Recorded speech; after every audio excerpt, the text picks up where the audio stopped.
Hello everyone and welcome to Calc Lesson number 14. Today we're going to be finishing up section 2.3 looking at quotient rule and some examples that are a little bit more challenging than the ones that you saw on our last assessment.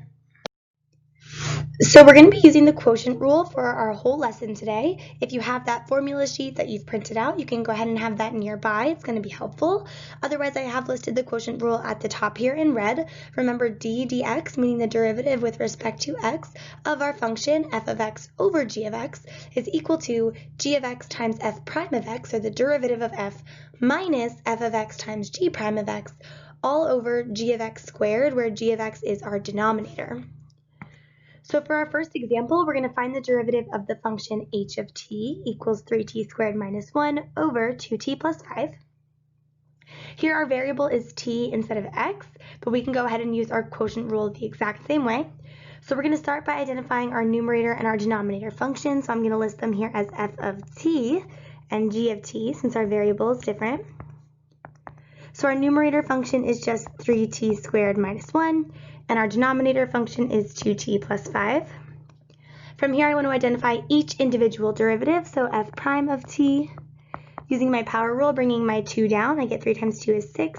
T to the 1 less power would just be to the first, and the derivative of 1 is just 0.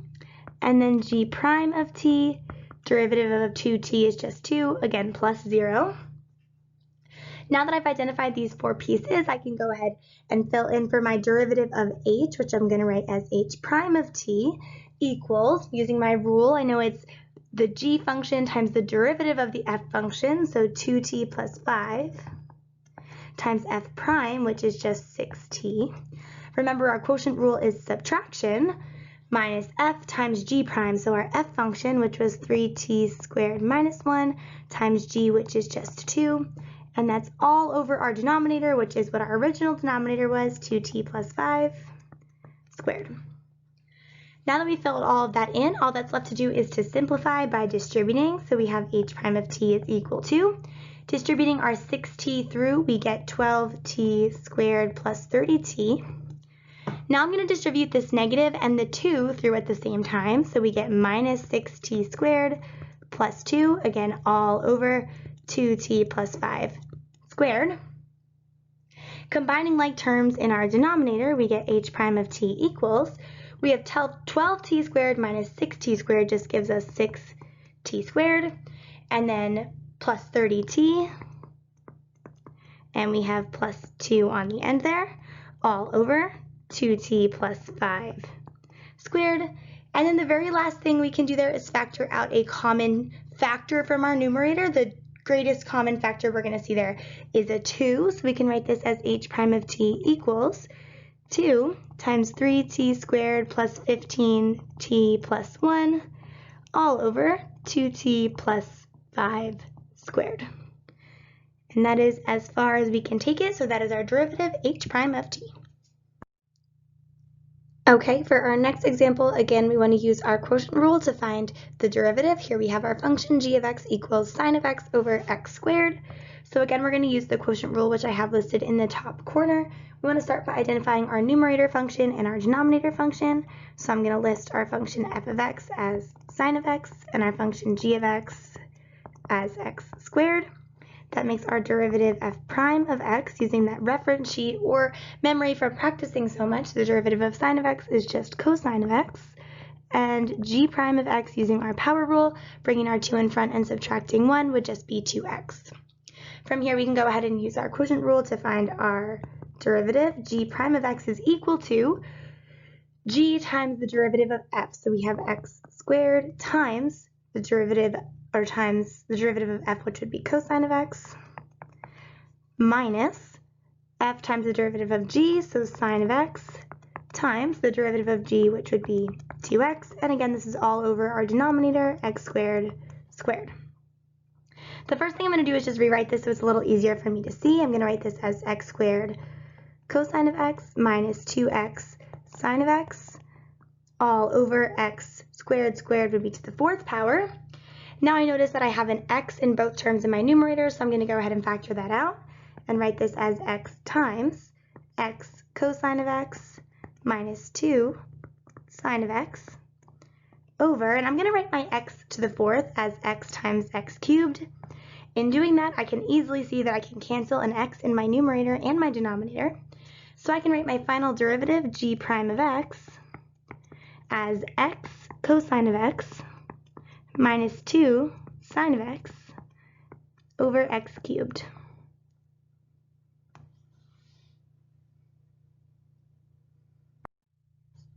Okay, for our next example, we want to do two things. First, we want to find the derivative of our function f of x equals x squared minus 4 over x minus 3. And then we also want to evaluate that derivative at the value of c, and we're given here that c equals 1. So we're going to do two parts. We're going to start by actually taking that derivative using the quotient rule just like we have in the others. So let's identify our numerator function and our denominator function. Again, using the quotient rule, I'm just going to label out my pieces. My function f will be x squared minus 4. My function g will be x minus 3. Taking those derivatives, f prime of x, using the power rule, bringing our 2 in front to the 1 less power, minus 0. And then g prime of x, remember this is x to the first, so we would bring that 1 down, and then x to the 0th power is just 1, minus 0. So we have our two functions. Finding our f prime of x derivative here, we have g times the derivative of f, so we have x minus 3 times f prime, which is 2x, minus f times the derivative of g, so x squared minus 4 times 1, all over our derivative squared, so x minus 3 squared. Distributing, we get 2x times x gives us 2x squared. Distributing, we get minus 6x. And then distributing our negative through, minus x squared plus 4 over x minus 3 squared. So we can simplify our derivative f prime of x to be 2x squared minus x squared just gives us x squared minus 6x plus 4 over the quantity x minus 3 squared. And then we additionally want to evaluate at c equals 1. So if we're looking for f prime of c, that means f prime of 1, means we want to actually plug a 1 into our derivative. So we would have 1 squared minus 6 times 1 plus 4 over 1 minus 3 squared. 1 squared is just 1 minus 6 plus 4 over 1 minus 3 is negative 2 squared. 1 minus 6 gives us negative 5 plus 4 gives us negative 1 over negative 2 squared gives us a positive 4. Why did I write this wrong? 1 minus 6 gives us negative 5 plus 4 gives us negative 1. So our final answer, f prime of 1, would give us negative 1/4. Sorry about that. Okay, we're going to take the derivative here of our function f of x, and this looks a little bit more exciting. We have 4 minus 3x minus x squared over x squared minus 1. Again, because we have a function in both the numerator and the denominator, we can go ahead and use our quotient rule. So I'm going to identify, using our quotient rule, our numerator function and our denominator function. So here, f of x, I'm going to write as 4 minus 3x minus x squared, and g of x, our denominator, is just x squared minus 1. From there, we can go ahead and take each derivative. So f prime of x, the derivative of 4 is just 0. The derivative of negative 3x would be negative 3. And then negative x squared, bringing our 2 down, we would get negative 2x.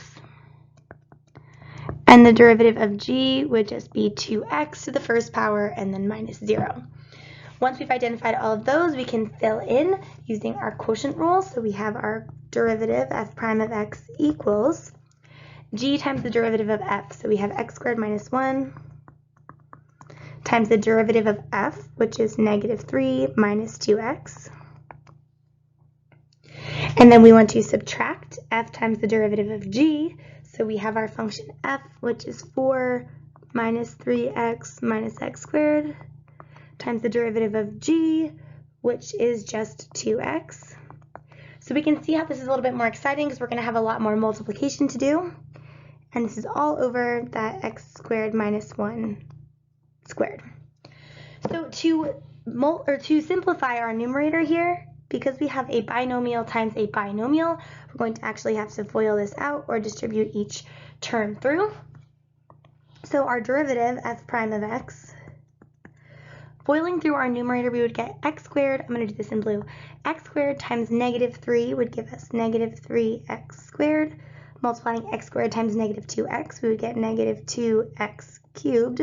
Multiplying our inside, negative 1 times negative 3 gives us positive 3. And then negative 1 times negative 2x is a positive 2x. Then we're going to distribute our negative and our 2x through this next term. So we have negative 2x times 4 gives us negative 8x. Negative 2x times negative 3x gives us a positive 6x squared. And then negative 2x times negative x squared gives us a positive 2x cubed.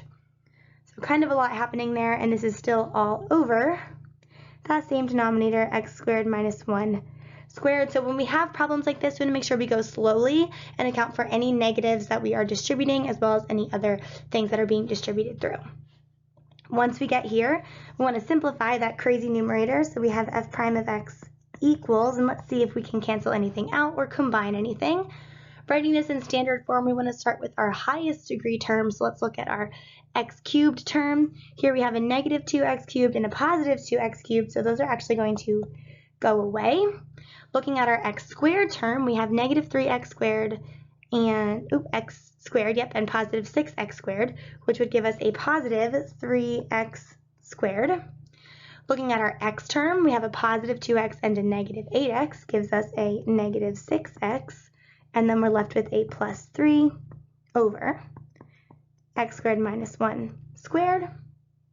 And then finally, let's take out a 3 from our numerator, so we can write this as f prime of x equals 3 times x squared minus 2x plus 1 over x squared minus 1 squared. And this is actually about to get really cool, because if we look at that numerator, x squared minus 2x plus 1, we can factor that.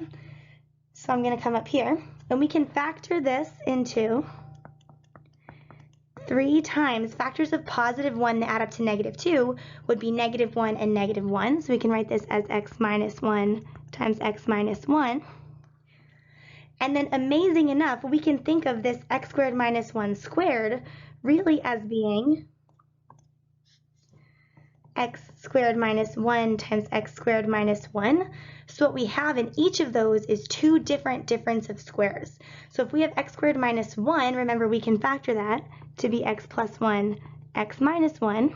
And since we have it twice, we can do it twice, x plus 1, x minus 1.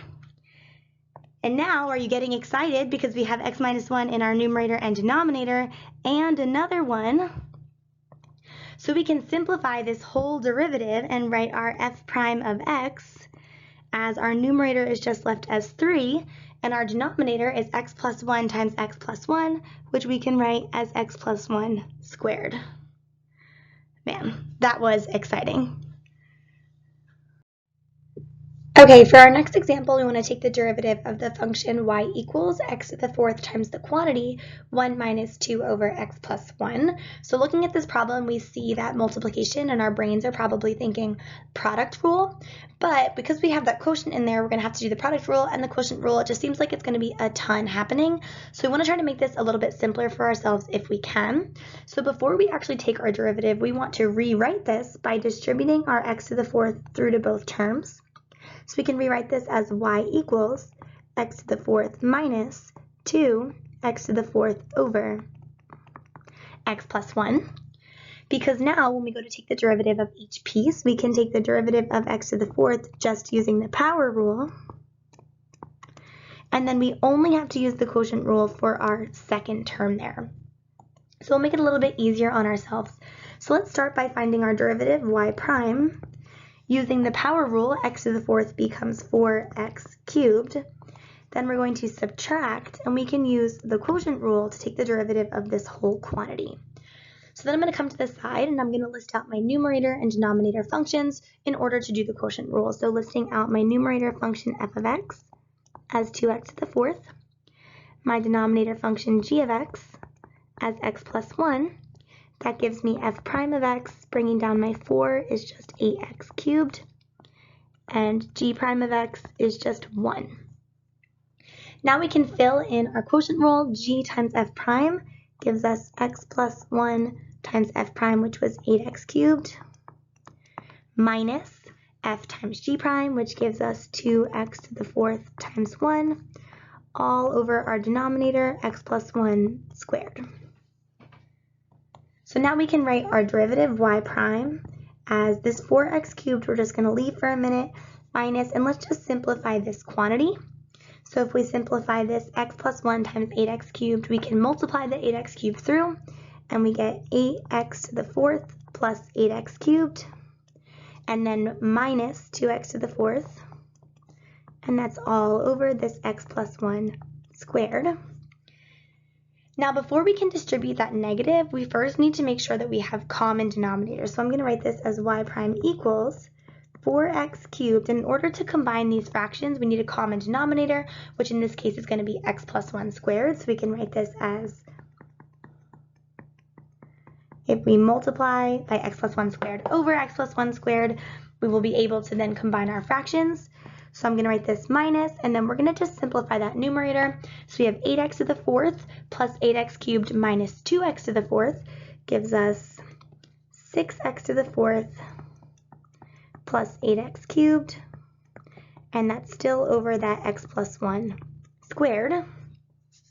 So now I want to actually FOIL out that x plus 1 squared in the numerator of my first fraction so that we can distribute. So we have this 4x cubed, and if we distribute, or if we multiply x plus 1 squared, remember that's really doing x plus 1 times x plus 1, multiplying our binomials, we would get x squared plus 2x plus 1, and that's over x plus 1 squared minus 6x to the 4th plus 8x cubed over x plus 1 squared. So now we want to distribute, so I'm going to bring this up top here. So we have y prime equals, distributing that 4x cubed through, 4x cubed times x squared gives us 4x to the 5th. 4x cubed times 2x gives us a positive 8x to the 4th. 4x cubed times 1 gives us a positive 4x cubed. And then we're going to distribute this negative through our second fraction. So we can write this as minus 6x to the 4th minus 8x cubed. And because we have our common denominator, this whole thing is over that x plus 1 squared. Now we can go ahead and simplify our numerator by combining any like terms. So we have y prime equals, writing this in standard form, we want to start with our highest exponent, which would be our 5th power. We only have the one term, so we'd write this as 4x to the 5th. Combining our 4th degree terms, we have 8x to the 4th minus 6x to the 4th gives us a positive 2x to the 4th. And then writing our cubed terms, we have a positive 4x cubed and a negative 8x cubed gives us minus 4x cubed all over x plus 1 squared. And then the very last thing we could do here is take out our greatest common factor from our numerator. So we can write this as y prime equals, taking out a 2x cubed, we're left with 2x squared plus x minus 2 all over x plus 1 squared. And that is, I believe, as far as we can take it. That is our derivative.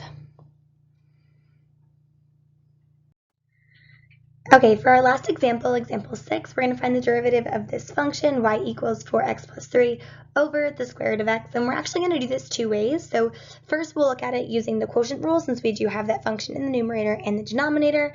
And then we'll look at it another way, not using the quotient rule. Either way, it's about the same amount of work, so it's really your preference when you see problems like this. So we'll just go through both ways. So the first thing I want to do, since I see that radical in the denominator, is just rewrite this so that I don't have to worry about thinking about the radical. So I'm going to write this as y equals 4x plus 3 over, and then replace that radical with x to the 1/2. Now I want to use the quotient rule, so I'm going to identify my numerator function f of x as being 4x plus 3, my denominator function g of x as being x to the 1/2. F prime then is just 4, and g prime of x using the power rule is 1/2 x to the negative 1/2. Plugging in to find my derivative, the derivative of y, remember we can write as y prime equals g times f prime. So g is x to the 1/2 times f prime is just 4. Subtract f times g prime. So our function f is 4x plus 3, and the derivative of g is times 1/2 x to the negative 1/2. And this is all over our denominator, which is x to the 1/2 squared. Now we just need to simplify. So we have y prime equals 4x to the 1/2. Now we need to distribute this all at one time. So we have a negative and a 1/2 x to the negative 1/2 that we're going to distribute through. So if we multiply negative 1/2 times 4, we're going to get a negative 2. And then x times x to the negative 1/2, remember you can add those exponents, and 1 plus negative 1/2 is a positive 1/2. And then we have negative 3 times positive 1/2 x to the negative 1/2. So we can write this as negative 3/2 x to the negative 1/2. And this is all over x to the 1/2 squared, which simplifies to just be x. So now we can combine our like terms. So we have 4x to the 1/2 minus 2x to the 1/2 just gives us 2x to the 1/2 minus, and I'm going to write this as 3 over 2x to the 1/2. And then remember that denominator being divided by x is the same thing as being multiplied by 1 over x. So I'm going to actually distribute that x through, so we can write this as, see, I'll go up here, y prime equals 2x to the 1/2 over x minus 3 over 2, and then x to the 1/2 times x would give us x to the 3/2. So now in order to have to combine these fractions, we would need a common denominator.